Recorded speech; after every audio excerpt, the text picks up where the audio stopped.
Hello and welcome to How to Login. It's your host back again with yet another interesting tutorial video. In this video, I'm going to teach you how you can log in to your Atlantic Bay Mortgage account. So go ahead and open the Chrome or Edge browser and then go to google.com. Now what you need to do is go to the Google search bar and then search for Atlantic Bay Mortgage.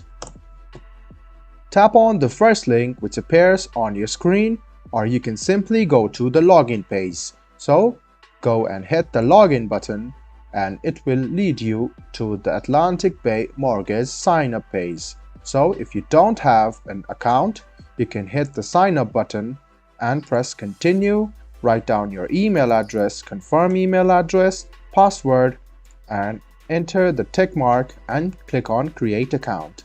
And if you have account, you can simply go to your sign in page and then write down your password and email address. And after writing your email and password, hit the sign in button.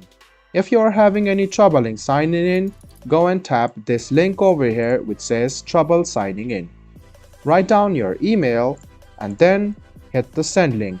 It will send you a mail and you can verify your mail address, and then you can verify your email address and you can re-enter your password, or you can recover your password very easily. So this was a video on how you can log into your Atlantic Bay Mortgage account. I hope this video was helpful for you. If you still have any kind of confusion, please do mention us on the comment section down below. Like the video, subscribe to the channel, and do hit the bell button for more. Hope to see you in the next video as well. Until then, goodbye, take care and enjoy.